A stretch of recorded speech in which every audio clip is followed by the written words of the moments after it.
has been some magic from Shaun Murphy tonight. What a match we've got in our hands here, guys. Stephen, you've come in from commentary. Just how much did you enjoy those opening 4 frames?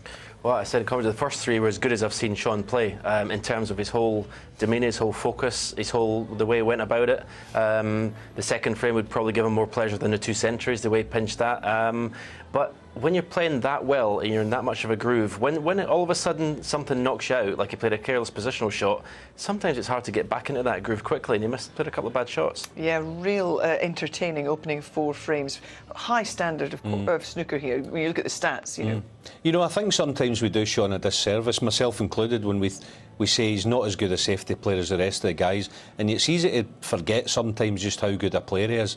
He showed the first 4 frames there how good he can be. It was simply awesome. Neil, you were keeping an eagle eye on this one. You've picked out some shots, you know, plenty to pick from. Yeah, Alan and I will look through that. You know, I think it's tremendous snooker, and we're going to see the first frame now. And he started so well, Shaun, here, because this is Mark, as Alan pointed out. You know, he's playing the swinging the cue ball round the angle safety shot, which he didn't play badly, but he's left a long red to the right corner here. Yeah, myself and Neil were taught this is a quintessential modern day frame. Mark plays a good safety shot. You're thinking, oh, Shaun might be in a bit of trouble early doors here. 133 points later, following that long red. Yeah, I mean, and he was off and running. Yeah, I mean, I think Mark said something very important before the match when I spoke to him. Here's the cannon he played. But he said, I've got to put out of my mind this business about him having a bad neck, because I tell you what, if he's got a bad neck, then a few other players will be wanting one, because he's playing brilliantly, you know. And this, as Stephen said, I mean, I think in this game here, I mean, he got in behind the pink here, which I'm amazed he finished there.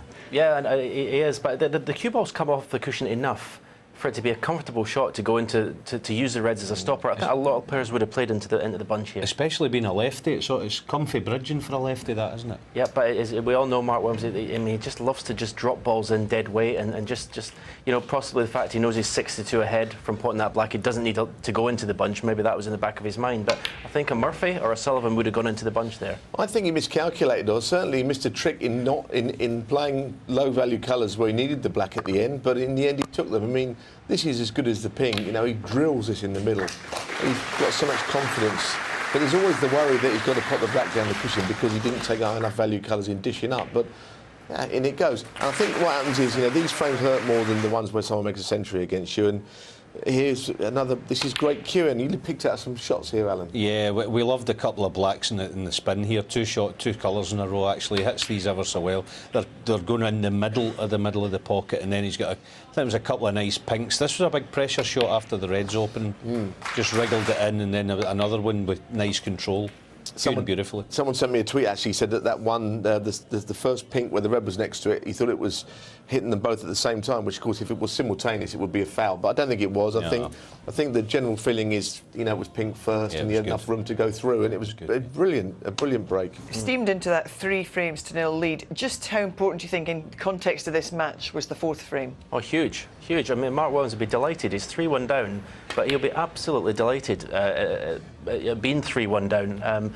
Shaun Murphy's completely dominated it, and then yeah, as I say, it's really it's fractions. We're going to see Mark Williams. He played a couple of nice cannons, but I go back to the Shaun Murphy. He was in complete control, 2 inches out with a positional shot in the black. All of a sudden, he's out of position. And he's let Mark Williams back into this match. He pushed those beyond the middle bag. I mean, obviously, he came too far here, but this is a shot. If you shape it right, Alan, you're going to be right in behind the black. He didn't want to be there, but it looked nice. He's the only player in the world that drops this in dead weight, isn't he? I know. Stephen came in there. He said, first thing he says is, why is he dropping that black in? Everyone else would punched it in. But, you know, I said last night, the higher the standard of snooker, the smaller the margins between success and failure. Oh, absolutely. Brilliant frames of snooker, really enjoyable, and the ones that hurt, the ones that you lose that you should win, you know. Yeah, 93%, 97% pot success rate for both of these players. High quality snooker.